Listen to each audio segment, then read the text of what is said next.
Today we're reading about some more entitled people and it's going to be so fun. Like the stuff that we read about is going to be horrifying, but we'll have fun reading it. Enjoy, guys. Crazy woman tries to steal my Oreos out of my cart. This just happened and I'm still wondering what this woman was thinking. Please excuse and spelling or mistypes. My small keyboard on my phone and autocorrect hates me. Did they mean to put a mistake there? I had just walked out of Walmart getting some stuff for dinner, loading up my car, and the last thing that I had left was my package of double stuffed golden Oreos. As I turn around, I see a lady taking them out of my cart. CL is crazy lady, S is security, and me is me. Me, hey, those are mine. Crazy lady, oh, I thought someone left them in here. Oh, you did not.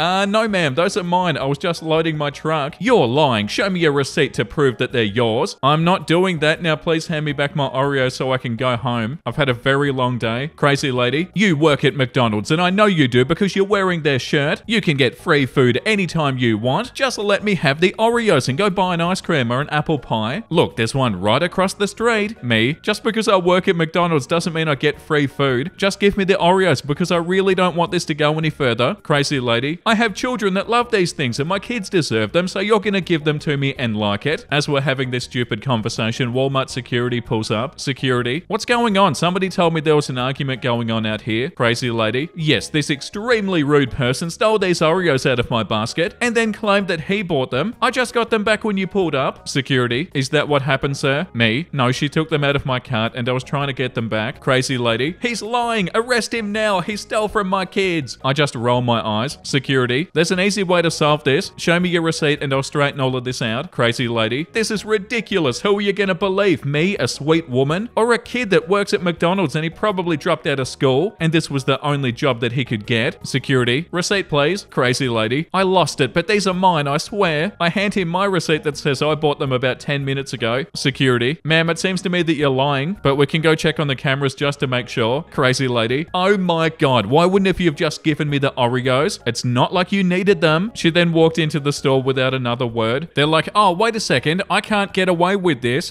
See you later. I'm gonna go into the shop now. You know, like on one hand, this is super funny, but on the other hand, not funny and concerning. Like, why did they feel like they could do that? You've got my Oreos. Give them back immediately. Yeah, pretty much like the top comment says. What's wrong with people? Yeah, I don't know. And the more videos I make, the more confused I get. Sometimes it seems like it's getting even worse. There's a comment here that says, I was in Costco and as usual, I picked up a rotisserie chicken. I'm now looking at produce and a lady who does not speak English as a first language reaches into my cart and takes my chicken. I looked at it and she said mine and then waddled to her cart. I do not poke it crazy, so I walked away with many people looking going, what the hell? The nice rotisserie chicken man gave me a fresh chicken and said the lady does it frequently if there isn't a chicken available that she likes. I changed to another Costco. Yeah, see, that's ludicrous. Like, what do you mean? You're taking somebody else's chicken out of their cart? Are you sure it's not the same person? Like, oh, nice rotisserie chicken, I'll take that. Nice Oreos, I'll take them. How do you even get that entitled? The next one is called You Have to Provide Electric Scooters. It's the law. Long-time lurker, first-time poster. Non-mobile though, surprise. This is going to be a slightly longer story because I have word vomit sometimes. Sorry in advance. For context, I work at a liquidation store for groceries. Think of it like Big Lots or Ollie's, but for mostly food. We're also set up in a fairly poor part of town, so we get a fair amount of characters. I don't want to start an argument about the current state of socioeconomics of America, but suffice to say, a lot of our customers have somewhat of an entitled attitude, as though they expect things to be handed out to them. This specific story occurred about 3 months ago. A lady and her elderly mother came into the shop. This lady will be called Entitled Biatch, or EB for short. EB approached me as I was making my way to the office to change a price in the system. She was nice enough at first. EB, excuse me, sir. Me, yes ma'am. EB, I saw you had some wheelchairs up front. For context, we usually have 2 or 3 wheelchairs up front until they get stolen. They usually get replaced by customers bringing in older ones as our company budgets pretty tightly and won't buy any. Me, we do. If you need to use one, feel free, but please return it to the store if you do take it out to the parking lot. Let me know if I can help you with anything else. I started up the steps to the office. EB, don't walk away from me. Oh God. Me, pardon? For some reason, I say this to any customer that says this to me regardless of if I heard them. It just seems polite for some reason. EB, I wasn't done. Where are your electric scooters? Me, we don't have any. EB, you had one last week. Me, somebody had ridden that from a big grocery chain across the road and they left it here. They came back over to get it back. EB, you need to have them. I won't push my mother around. You have to provide electric scooters. It's the law. Me, I'm sorry, but we don't provide those. She turned around to talk to her mother and I hightailed it into the office. While I'm up there changing the price, I looked up the ADA laws regarding wheelchairs and scooters. Turns out you're not required to provide scooters or even wheelchairs. You just have to provide handicapped access to your building. I run into the MOD, manager on duty, and have a giant crap-eating grin on my face. More context, this MOD is a gruff old former trucker. Yes, she doesn't give a crap about anything. She asked me what the hell I'm so happy about. I just say nothing and I continue on my way. About 20 minutes after, I hear some yelling coming from the registers. It's a smallish store. You can hear people that are yelling from across the store fairly easily. As I'm the only male in the store, I head to the front in case there's an issue that might evolve to physical violence. This sadly isn't an overly rare issue. Anyway, I witnessed this conversation, entitled Biatch. I had to push my mother all the way around the store. MOD, so? Entitled Biatch. What do you mean, so? I wanted her to use an electric scooter. MOD, and your point? Entitled Biatch, getting angrier with specks of spit starting to fly. You have to provide them. MOD, cool as a cucumber because as I said, she doesn't give a crap. No, we don't. Entitled Biatch, look up the laws, you have to. At this point I say, excuse us for a second, and I pull my MOD to the side to inform her of what the law actually is. MOD, we don't have to provide you with even a wheelchair. Entitled Biatch, yes you do. I'm gonna file a complaint with the police. As if that would even go anywhere. MOD, why? We don't have to provide you with a wheelchair. And if anyone's gonna call the police, it'll be me because you're being extremely disorderly. Would you like me to do that? Or are you gonna get your ass out of here? Entitled Biatch, silence. MOD in her most sarcastic, cheery voice, have a nice night. Entitled Biatch, I'm never shopping here again. Me silently to myself, bye Felicia. That MOD and I didn't get along for the first 6 months that I worked with her, until we realized that we're actually a lot alike after this incident, and now we're pretty good friends. Yeah, that's so funny, but also annoying because they're so confidently incorrect. Like the top comment says, I've had people insist that they know the law, or they know the store rules better than me. I look at them every time and say, okay, you show me where it says that, and I'll buy everything you have myself right now. I've never had to pay out. The comment under it says, I had a guy insist that A, service dogs were only given to blind people, and that B, service dogs aren't allowed in food areas. He was wrong on both counts. Yeah, how wild is that? They're like, oh, I don't really know what I'm talking about, but I'm gonna act like I do, and I'm gonna come to your shop and be a huge pain for no reason. Yeah, I feel bad for you because you had to deal with this person, OP, but at the same time, you got an entertaining story out of it. The next one is called Entitled Lady Always Gets Rotten Salads. This story belongs to my beautiful wife, who's a deli manager in a major regional grocery store. She runs a tight ship and she likes to keep things clean and up to date. So imagine her surprise when a customer, let's call her the entitled lady, reports that 8 out of 8 box salads, think like macaroni salad or potato salad, that sort of thing, that she had just bought were all bad. Entitled lady, I just bought these 8 salads and every single one of them was spoiled and inedible. Beautiful wife, I'm sorry to hear that. It surprises me. Do you have them with you? I'll be happy to exchange them. Entitled lady, no, I threw them away, but I have the receipt. Beautiful wife looks over the receipt. It is recent, like a day or two old, and it's all in order. Against her better judgment, she errs on the side of good customer service and replaces the 8 salads just on the basis of the receipt. That was Monday. Come Wednesday, beautiful wife is working on the fryer when she hears a familiar voice telling one of her team, I just bought these 8 salads and every single one of them was spoiled and inedible. Beautiful wife steps forward and says, I've got this. And the entitled lady does not look pleased to see my wife again. So, still all bad? Did you bring the salads back with you to exchange? Entitled lady, no, they're too disgusting. I threw them all away, but I have the receipt. Beautiful wife, the trouble with that is that I can't send your receipt back to my vendor for credit on the bad salads. I need the salads to do in exchange. Entitled lady, you didn't need them last time. Beautiful wife, actually I did, but I took you at face value and I ate it that time. That's not something I'm inclined to do again. Entitled lady, starting to rise like a cobra ready to strike. How dare you address me like that? Don't you know how good of a customer I am to this store? I want to talk to the manager. Beautiful wife, well sweetie, that would be me. No spoiled salad to exchange? No exchange. At that, entitled lady storms off in a huff. Beautiful wife checks with the rest of her team. It becomes clear that at least twice in the last week, the entitled lady had hit the deli during their busiest times and gotten new salads without having brought back the purportedly bad ones. That's at least 24 free salads over the last couple of weeks. Right about then, busy store director comes storming over with the entitled lady in tow. What's this I hear about you insulting our customers? customers? Beautiful wife. What did she tell you, busy store director? How I refuse to exchange a product that she doesn't have? Or that over the last 2 weeks, she's the only person to complain that any of our salads are bad? And oddly enough, every single one she got from here was bad? Or that we already gave her dozens of free salads? And that's more than enough generosity for one deli? I'm not saying she's scamming us, sir, but if she doesn't bring the spoiled salad back with her to exchange, there will be no more exchanges. Busy store director. I see, as you were. Then to the entitled lady, you're lucky I don't ban you from the store for this behavior. The entitled lady realizes she won't get any further today and sulks away. Beautiful wife makes sure to train everybody on her team to require that old product be returned for any exchanges. A couple of days later, she's coming out of the cooler when she hears a familiar voice. I bought these 8 salads the other day and every single one of them was bad. It's a different worker who wasn't there the last time. Different worker. Did you bring them back with you to exchange? Entitled lady. No, they were gross. I threw them all away. Different worker. I can't exchange them unless you bring them back. Beautiful wife smiles. Entitled lady. Not even just this once. It's an honest mistake. Beautiful wife steps out into full view. Not even just this 10th time. Now get out of my deli and don't ever come back. The entitled lady fled and was never seen in those parts again. Wow, that's so annoying. Why did they do that so many different times? And what, they said the same thing every single time? Yeah, like the top comment says, why do people fixate on a petty fraud and then try to replicate it over and over? Does she do this with other places and different items? Or is it some sort of perverse ritual exclusive to salads? And why is it always 8 salads? Yeah, that's what I was thinking. Why are they buying 8 salads at a time? Yeah, I don't understand why people do stuff like this. This comment, I used to work in the produce department and we kept any bad product we found during the day in a banana box in a shipping cart by the door to the cooler, and we'd scan it out every night before closing. This one lady will come in at least twice a week and try to take produce out of that box, buy it, and then return it. We had a double money back guarantee on fresh items. She got away with it an embarrassing number of times before management actually let us do something about it. People are so annoying. Yeah,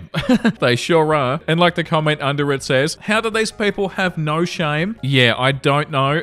It's so concerning. The next one is called Military Spouse Karens. Just a little rant here. First time posting here. Within nearly 15 years in the military, I've yet to deal with a military spouse Karen until this morning. A buddy and I were going jogging along the base's bike trail around 6 a.m. A lot of people come out here to exercise in the early hours of the day. This trail is also behind some field grade officer houses. My buddy and I were talking to each other towards the end of our run when all of a sudden we hear, hey you guys, you need to be quiet. Quiet hours are from 10 p.m. to 7 a.m. My buddy just says sorry, but I didn't say anything because I'm not sorry for talking in a normal voice. Mind you, this lady sounds like she's trying to patrol the area because we heard her yell at a few others passing by. It's amusing how entitled some of their spouses act just because their husband or wife is a high-ranking officer. Occasionally, the military member is cool as hell, plus it's a joint military base. Even during quiet hours, you still hear loud noises coming from ships. So to that spouse who yelled at us for talking in a normal volume, F you, Karen. Does anybody have any good stories of their encounters of military spouses who were Karens? There are some good comments here. My first base, I did some gate duty. During this period, we were at an increased threat level, and we were required to do vehicle inspections 1 in 4. When a spouse came to the gate and was instructed to go to a vehicle bay, she yelled that I'm on official business and my husband ordered me to deliver something important. She was once again instructed to pull into a vehicle bay for inspection. She said her husband is a colonel and will have us reprimanded. She was instructed to pull to the side, so she decided to drive away, requiring us to deploy the barriers. We had to call her husband and the MWD. She was off to the side standing with the supervisor when her husband pulled up to the gate, looking straight at her and not looking away. Her head went straight down and stared at her shoes. He apologized on her behalf and asked the consequences of her actions. Then we told him it was up to the base commander now, that his rank affords him said courtesy. And the comment underneath, as a wife of a guy that's in the army, what I've noticed is their spouses oftentimes have too much time on their hands or no career or aspirations of their own. Their entire personality is their husband's or wife's service. My husband asked me why I'm not closer with the spouses of his friends. We have nothing in common besides the fact that we all have spouses in the military. I don't know, call me full of myself. I've made my friends in my field and elsewhere. Oh yeah, definitely. I feel like that with so many different people that we raid, especially entitled people. Like that one before that was returning the salads. Like I bet you they had too much time on their hands too. It's like people have nothing better to do, so they just sort of be a nuisance. The next one is called Entitled Woman Thinks Mobile Orders Are Unfair. Wants me to go wait in line even though my drink is already ready and paid for. Despite the somewhat stretched out and dramatically stylized storytelling in regards to malicious entitled demons and battle-worn hero baristas, this is in fact a real story. The events that played out and the people mentioned were exactly as described, and the dialogue is as accurate as I could make it from my admittedly poor memory. It may not not be word for word, but at very least gives the gist of what was said. I may have edited some of the worst language out, as this did take place in Australia. If you don't enjoy stylized stories, you've been forewarned and are certainly not obligated to read any further. There's a Starbucks conveniently located next to my 28 female psychologist's office, and over the past few months I've gotten into the habit of grabbing some sugar-laden concoction right before my appointments. Fellow Aussies, please don't come for me. I'm perfectly aware that 400 calories worth of flavored syrups and whipped cream does not make good coffee, but my $9